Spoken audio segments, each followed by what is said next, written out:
So, hmm,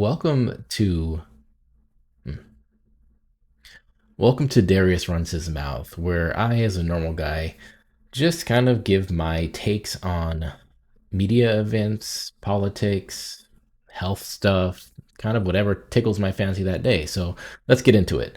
This is the now infamous Katie Porter interview. Now, Katie Porter is a California U.S. Congress representative, and she basically blew up her whole California gubernatorial campaign with this interview. And I'm sure many of you have seen it, but here's my take on it.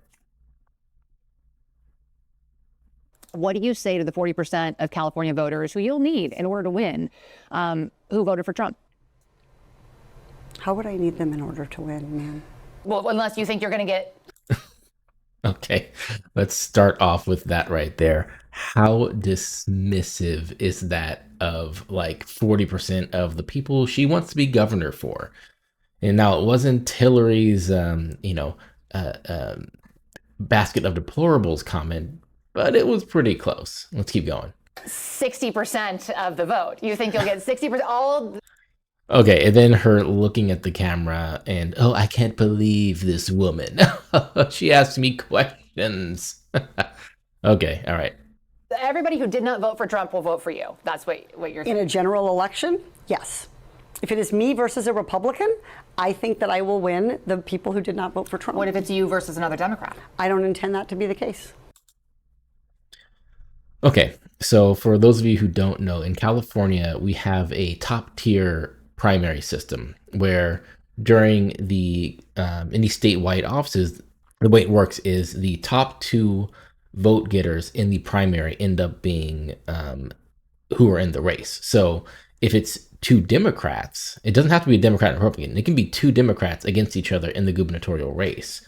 So in the interviewer is asking, hey, well, what happens if it's you versus another Democrat? Because you're going to want a portion of that 40% of people to vote for you, because otherwise you are not going to win. And this woman basically has this entitled attitude of, well, of course I'm going to win. Of course I'm going to be at the top of the ticket.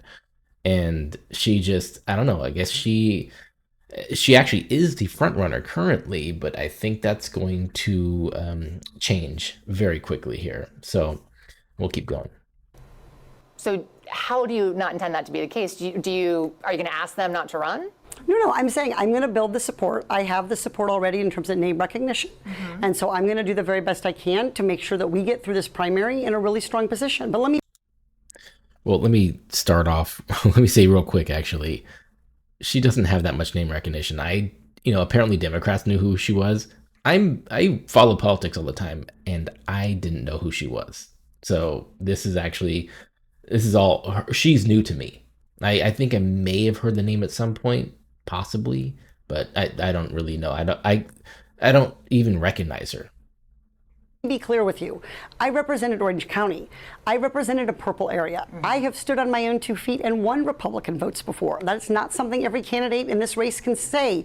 If you're from a deep blue area, if you're from LA or you're from Oakland, you don't have an experience. But you just said you don't need those Trump voters. Well, and so she says, her claim is that, oh, I ran in a purple district and I won there, so I got Republican votes. Actually, that's not necessarily true. You could have just turned out enough Democrat votes to drown out the Republicans there. That's easy. That's how that happens all the time. Ask me if I needed them to win. So you don't I think feel like this is unnecessarily argumentative. What is your question? Okay. The hands in the face. Look at that right there. Oh my God. Oh wow, this is great. Oh, this is so great. Look at the body language. Let's just watch the body language on her after this. The question is the same thing I asked everybody, that this is being called the empowering voters to stop Trump's power grab. Every other candidate has answered this question. This is not correct. And I said I support it.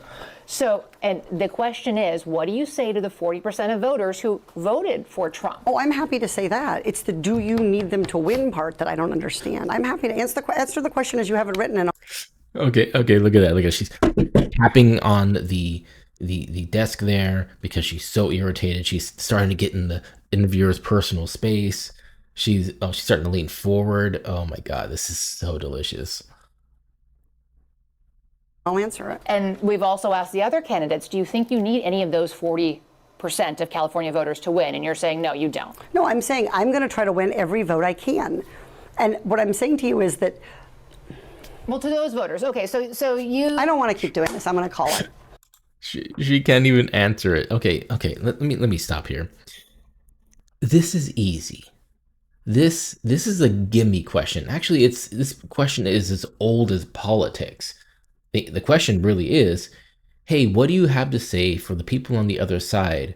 There are people who voted for Trump, but you're trying to be, governor for everybody here. So how do you answer? How do you talk to them?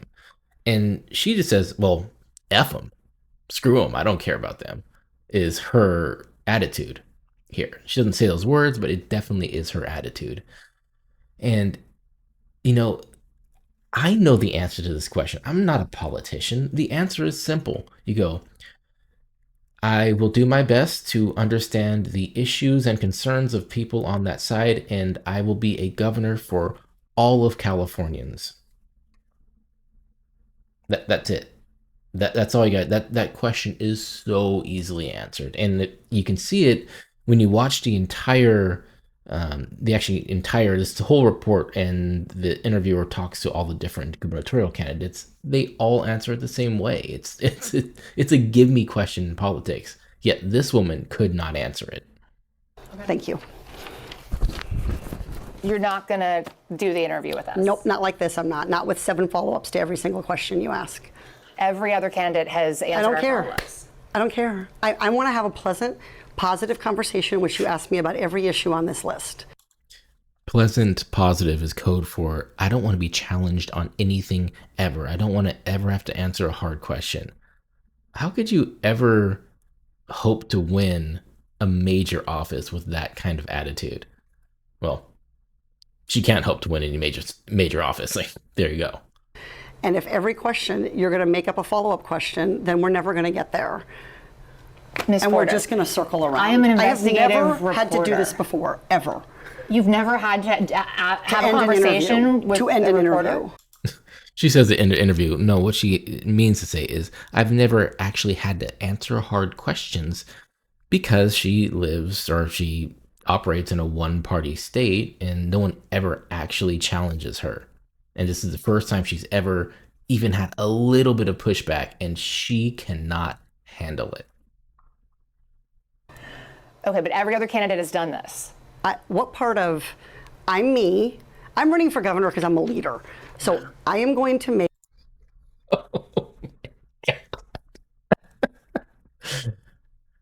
I'm running for governor because I'm a leader. Okay, how daft do you have to be? How I don't know. That is one of the oldest, most obviously stupid things to say. I'm a leader. How do you not realize how terrible that sounds?